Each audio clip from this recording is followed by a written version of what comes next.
I'm delighted to welcome today Marc Singer, who is a mindfulness coach. Um, Mindful and something else I've written, and I can't read my Mindset and writing. performance. Performance, that's it. Begins with P, but I couldn't. Yeah. I've written PERSOC, and I thought that's not right. You're not a PERSOC coach, right? So mindfulness and personal development Performance. coach. Performance. I've still got it wrong. For God's sake, I'm a maybe I should personal coach. start You got again. that bit. You are right Right. there. I'm a personal coach. Yeah, You got I've it. had too much sun, Mark. It's absolutely You boiling got some. here. Yeah. So, okay, so you're a coach, but you're not an all like a bog standard coach. Oh, I've interviewed so many coaches, but you are a very different type of Well, there's coach. So the thing is, explain. there's so many, like you said, there's coaching is so generic in terms of no one really knows what a coach does for a start. And secondly, every coach has different styles, different specialities, and so on. So it depends on what you're looking for, really.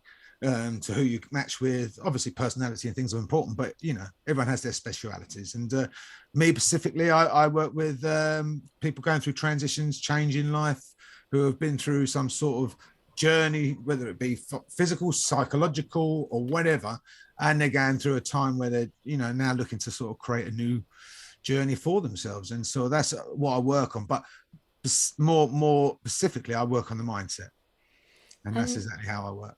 okay, and what led you to that, Mark? Why did you decide to be a mindset coach? Well, my journey through my life, my personal journey, which I'm going to talk about in a minute, is really what took me in this direction. Because had you asked me 10, 20 years ago, would I be sitting here as a professional coach?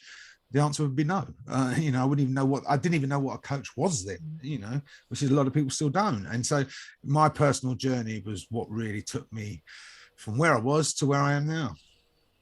So you can't just say that and stop talking. So Okay, where do you want me to start? That's the spill the question. beans. Okay, so Okay, 10 years ago, you said you weren't even contemplating. So where were you 10 years ago? Let's start okay. there. Well, where was I 10 years ago? Good question, actually. What's today? It's 2012. I had just begun a life sentence in prison. There you go. Okay, that's quite profound. There you Okay, go. didn't expect No, that. no, I'm going to fill it out a bit now. No, I was given what's called an IPP sentence in 2011 for a crime I hadn't committed.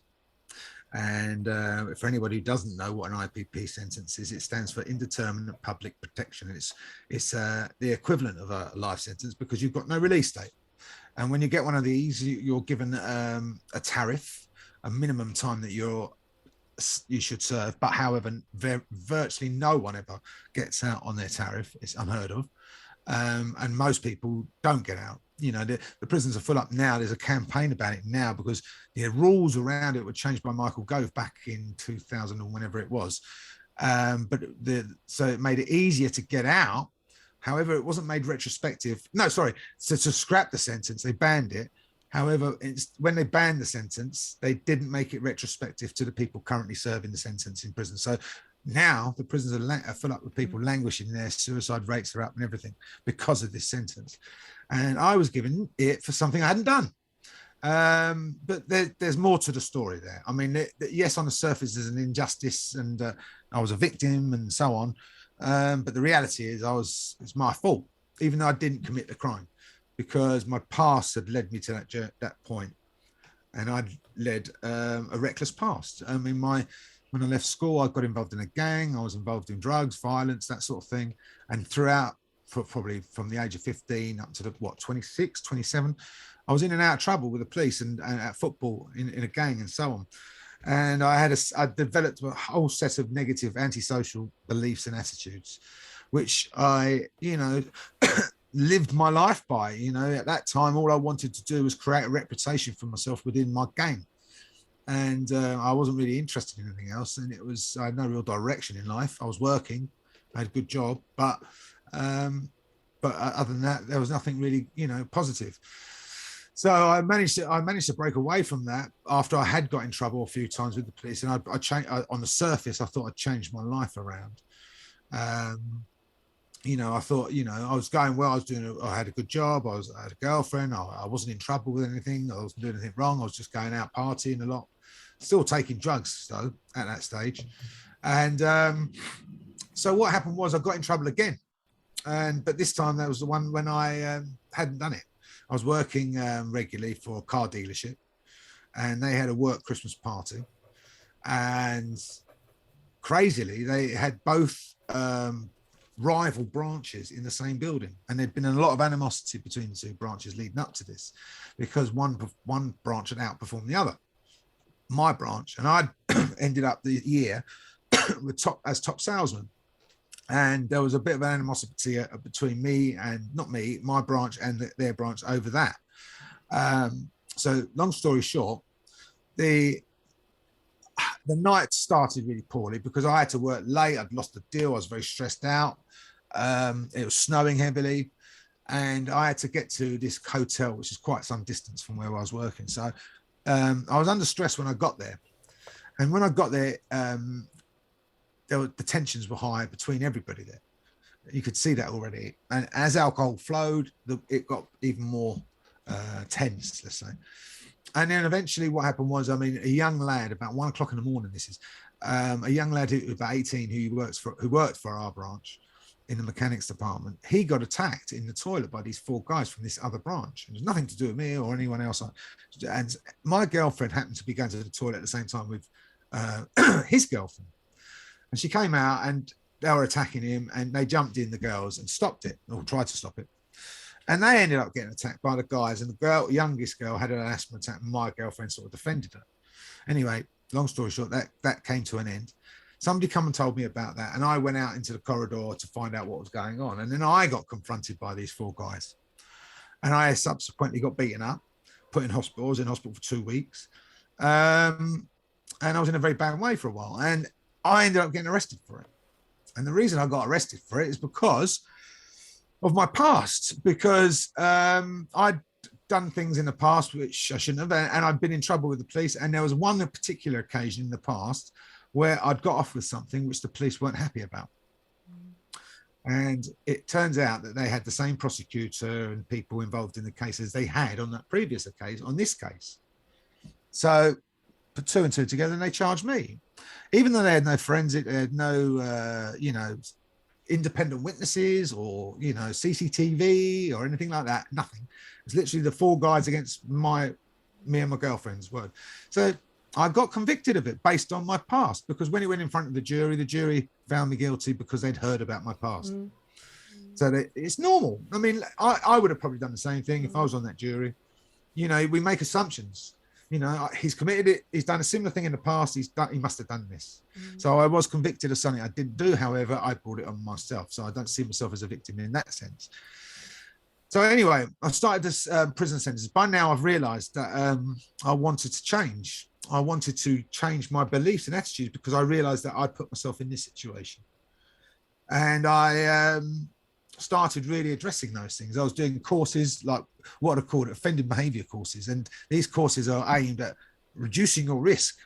And as an IPP prisoner, you have to do these courses. It's mandatory. On theory, they reduce your risk, but a lot of people manipulate the system to just get out. However, I wanted to do them. I wanted to address the problems or issues I had that were holding me back. So I did a lot of work on my beliefs, my attitudes, and everything else surrounded around that situation. It was about 2 years into that sentence when my life just completely changed forever.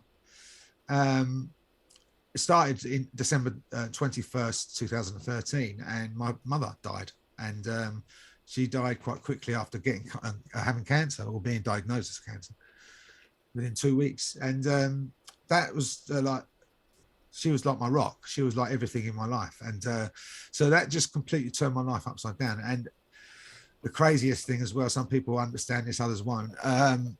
Anyone who's on an animal level will understand what it's like to lose a pet or an animal that they love. It's like losing a member of the family. I had 21 cats when I went to prison.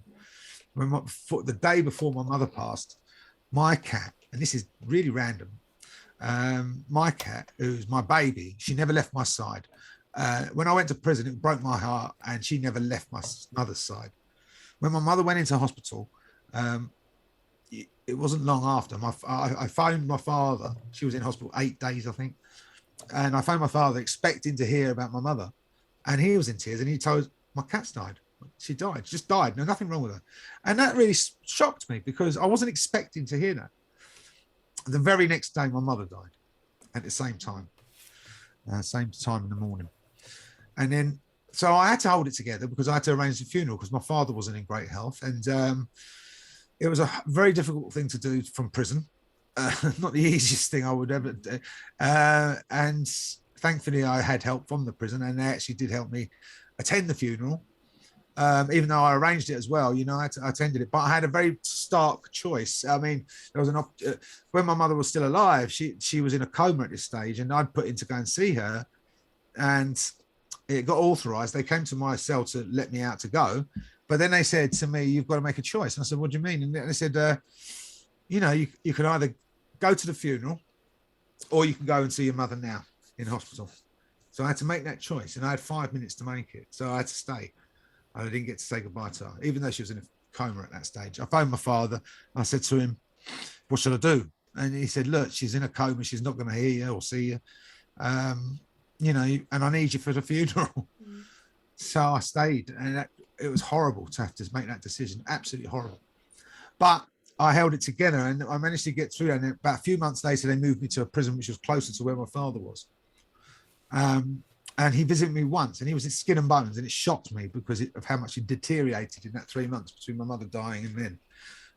And it was only about, a week later, I was on the phone to him one day, exactly 3 months to the day since my mother passed, and he died of a cardiac arrest on the phone while I'm talking to him.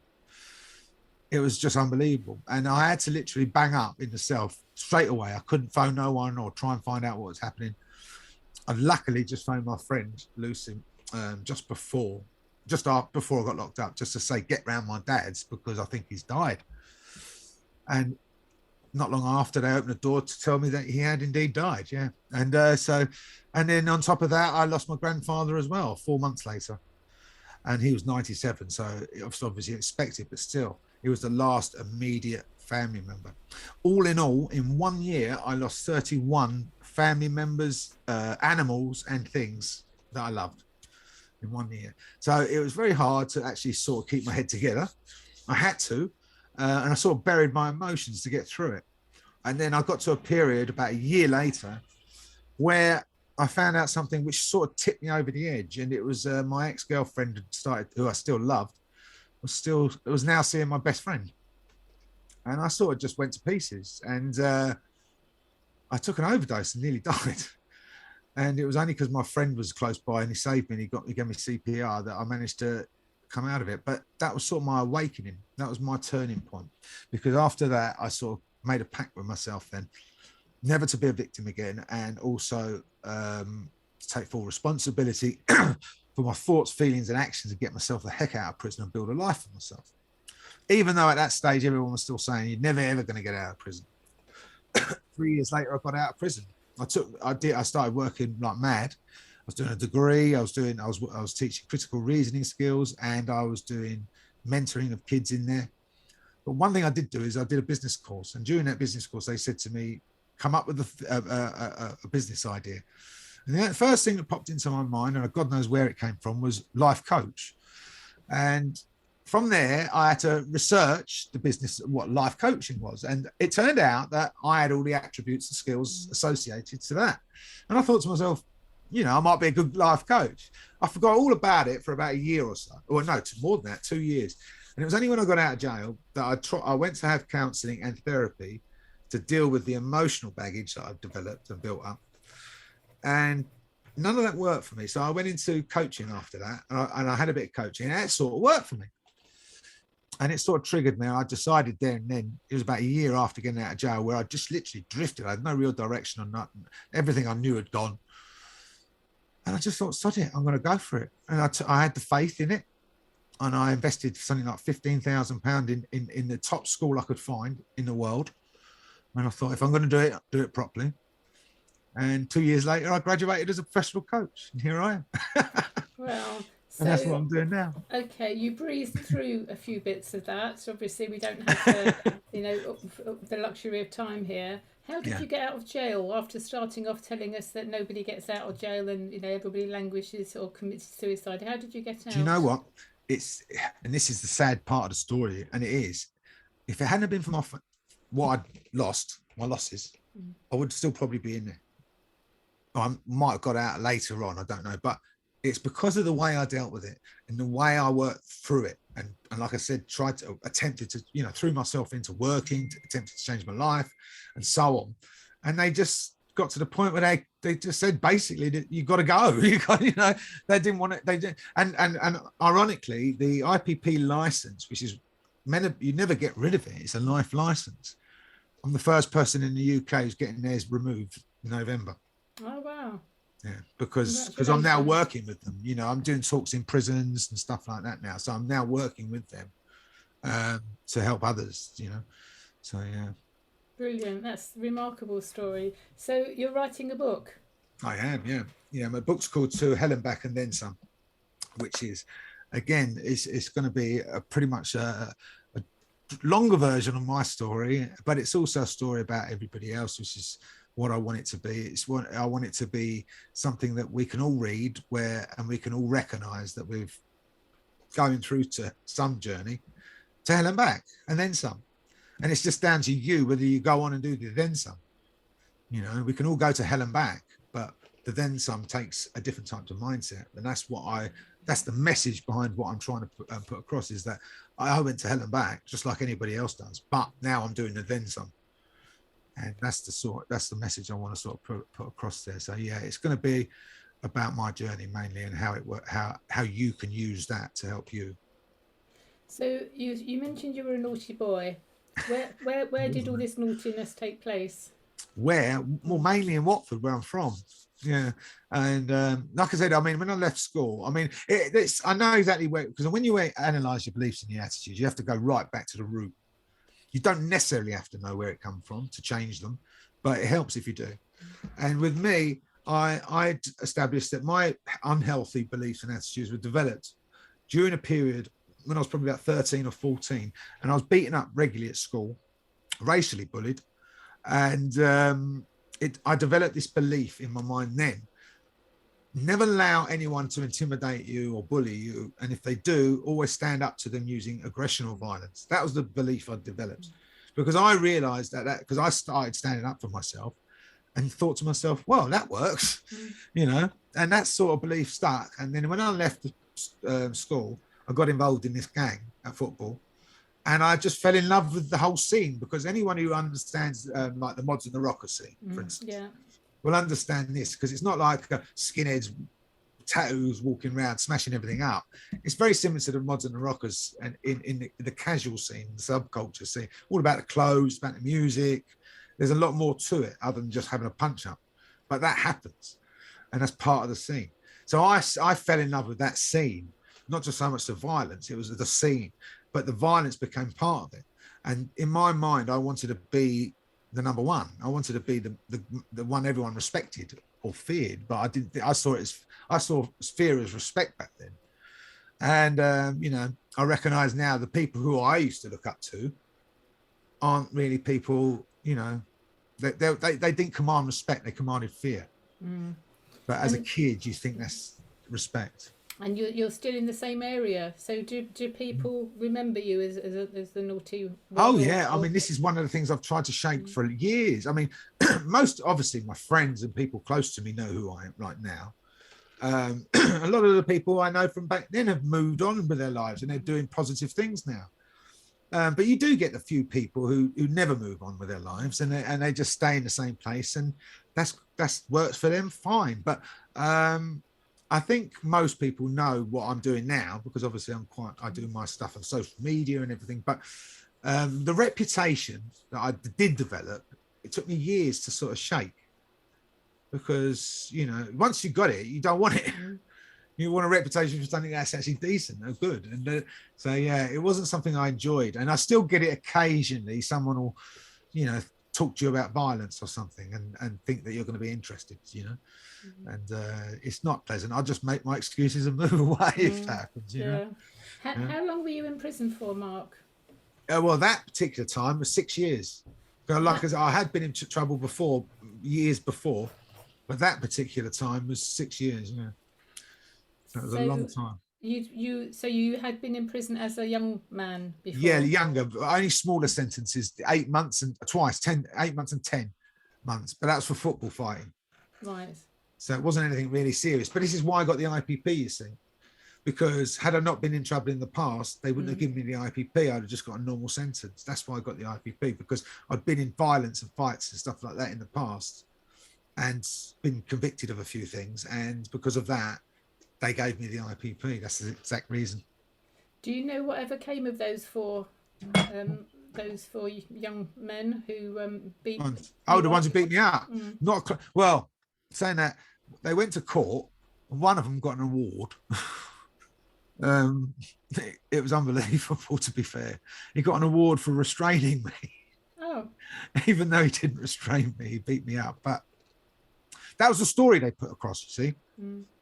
That it was me attacking them, and they restrained me, and that was that. The police didn't want to admit that I even got beaten up. It was only when I brought the photos up. So, it is what it is. But you can't look back and, pull it apart. Like I said, none of that would have happened had I not acted the way I acted in the beginning. So it's the law of attraction at the end of the day. Yeah. We create good, we create bad without even realizing what we're doing. This is why I now work with people doing what I do, because none of us are performing to the potential that we can. 50% of our potential, most of us ever perform to. And there's no reason why we can't do better, because all that's stopping us doing that is what we think, what we believe, our limiting beliefs and our fears, our assumptions and interpretations of situations. And if we have, we lack the awareness to notice those or see them for what they really are, then we allow them to dictate our life for us. And if we allow that to happen, then we're never, ever going to be performing at a good, high energy level. We're going to be just bobbling along somewhere. And that's why we don't create the lives that we truly want. That's why the law of attraction doesn't work for most people, because if you're trying to visualize some great life, but you don't truly believe that it's possible in there, how likely is it you're going to bring it to fruition? I mean, the truth is you won't. Yeah. So there's no point even trying to visualize something unless you believe it first, which is why it's important to sort that part of it out first before you even try. Absolutely spot on. And that's in the work that I do with helping people reverse serious illness, even stage 4 cancer, as I've reversed my own stage 4 cancer in 2015, and I did it in 3 months. Nobody tells me I'm going to die within a year. Exactly. I make that choice, So I had a truly deep belief that there's no way I'm going to die. I'll die when I'm ready, thank you very much. Yeah. And I see the people that I mentor in the health realm, I see those who are literally frightening themselves to death, worrying themselves to death, and those who are so on it that they're invincible, and they will they will recover, no question. So it doesn't matter what areas of life, if you don't have a deeply held belief that X, Y, Z is going to happen. No, nothing to do with it. No. You've got 60-year-olds who look like 25-year-olds, and you've got 25-year-olds who look like 60-year-olds. So it's all about what's in there. Absolutely. And this is the thing. I mean, a lot of people put a lot of prevalence on my journey in terms of the prison stuff. To be totally honest with you, it was the coaching education that changed my life. Not the that did set me in the right direction, but until I got to that point, my life changed as soon as because I learned a philosophy that changed my life, and it took me time to learn it and start practicing it and becoming it. And that's my journey between there. That's the real journey, because that was not easy. I accept myself, accept everything I've ever done, accept the good and the bad, the blame, the guilt, and become much more consciously aware of everything that I do. Be in the moment. I don't worry about anything anymore. Used to worry all the time, overthink about everything. Now I don't at all. And that's all down to the philosophy that I now live by and work with. And so it just changes you as an individual. I mean, I couldn't do what I do now without a coach either. I did try it for a while, for about 6 months, and I thought I'll self-coach. I can do it myself. I don't need anyone else. And then all of a sudden I see my results and just general things just slipping downwards, like, slowly. But so I think it's important to be able to understand how your mindset works. Absolutely. In order to sort of really create what you want. And the importance of having other people guide us as well, because it doesn't matter who we are, what we know, how good we are or whatever, we get in our own way, like you said, we overthink things. So we work at an emotional level, but then we get in our way with the intellectual side of things. We over intellectualize everything. It's so true. And you do, and when you break it down, it's so simple to stop doing it as well, but it's hard to actually do it in practice. So I think that's why we do need help, because so many people read self-help books or watch documentaries about how to sort this, and we start to do it ourselves or try to do it ourselves, like The Secret or whatever, and then find that it doesn't work, and then we start questioning ourselves. We question this, question. And the reality is, it's very hard to do something ourselves, as I've just explained. I mean, like, if you don't have that sort of guidance in somebody, you're only going to see things from your perspective, which is one of the reasons why we're in that situation in the first place. And then here comes again the law of attraction. What we believe is what happens. If Exactly. the number of people who are frightened of having a heart attack, and how do they die? They have a heart attack. Of course. People. Is it famous actress? I can't remember what her name is. I can see her in my mind's eye. She was frightened of drowning, and what happened? She drowned. Okay. I mean, it's just ridiculous. Yeah, absolutely. Yeah. No, you're right, and this is probably one of the reasons why. I mean, I've been a bit of a. I used to be. People used to tease me that I was a hypochondriac. I used to go, but I think I was more of an attention seeker than a hypochondriac. But yeah, I mean, in general, I've always had a very clear mindset in terms of my health. I've always felt younger than I am. I've never put a cap on it. I won't tell myself, "Oh, you're old now. You got to rein it in," or something like that. I've always lived my life like how I feel, and now I feel like I'm better than I was when I was 20, because I'm happy. And I wasn't happy then, and that's what it comes down to: how we feel. And so, not how you look. And if you feel good, you look good. Yeah, it's from the inside out, isn't it? Health, beauty, everything is from the inside out. And if you're good on the inside, then you glow on the outside. It sounds cheesy, but that's fact, isn't it? Yeah. So it's important, therefore, to understand our emotions. and it's surprising. I find it surprising how many people don't recognise that our emotions are created by what we're thinking. They think emotions happen to us. They don't. So if we can control our thinking and what we're thinking about anything situation, we can control our emotions, and if we control our emotions, we can control everything in our life. Exactly. It's crazy. I was trained personally about 30 years ago by Bob Proctor. I don't know if you've heard of Bob Proctor. I have. He's one of the secret authors in the movie and whatnot. So I learned then about thoughts, feelings, and actions, and there was.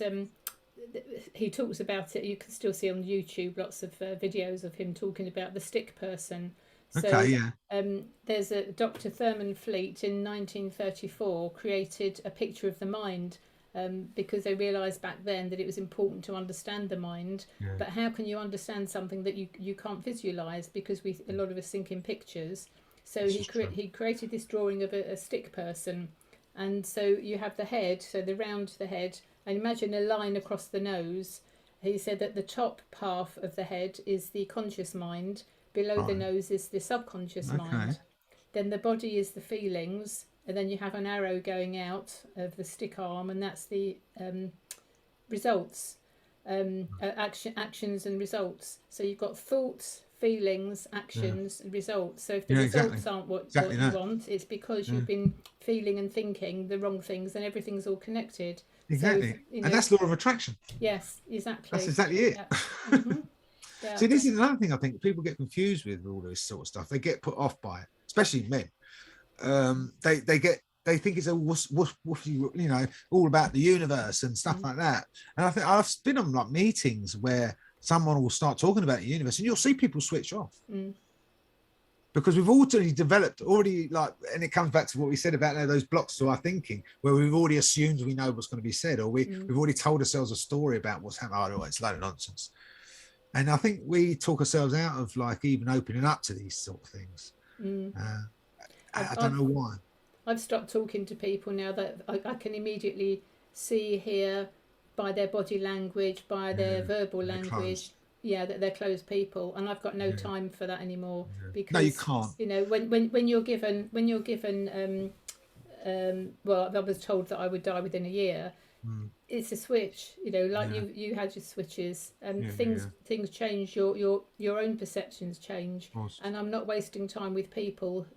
They will find their own journey. I mean, exactly. This is the thing, you know, and it's not up to me to change. You can't somebody. change people. No, exactly. No. So I'm quite particular about this, actually, because if I'm working with a one-to-one client, and I get a lot of people like obviously getting in touch, asking me, can I help them with this or whatever?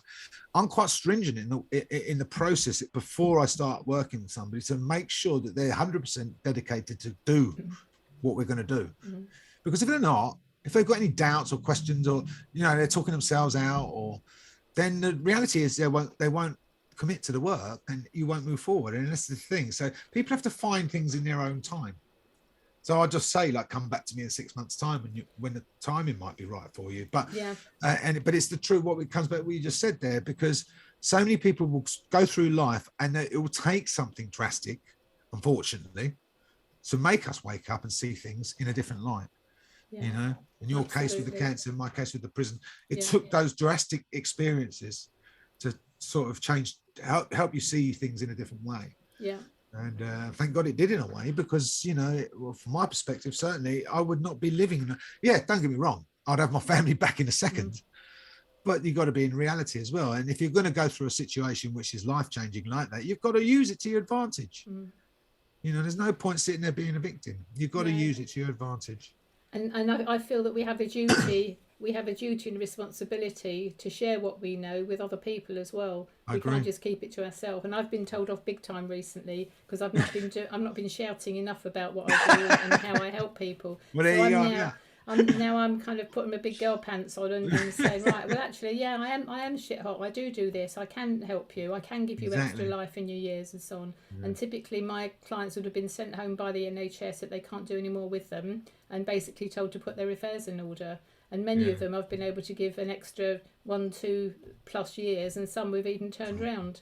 So it really depends on how committed somebody is to making changes. It's the belief changes. Thing, isn't it? It's the belief. Again, absolutely. It's the same thing. The belief. You know, if you believe it enough, you will commit to doing something enough to see it happen. If you're half-hearted or you're not committed, then you won't. And this is the thing. I mean, I think a lot of people are coming around to being a bit more open-minded, if that makes sense. I mean, one of the things I do is I focus on working, and it took me a while to get to this point, actually.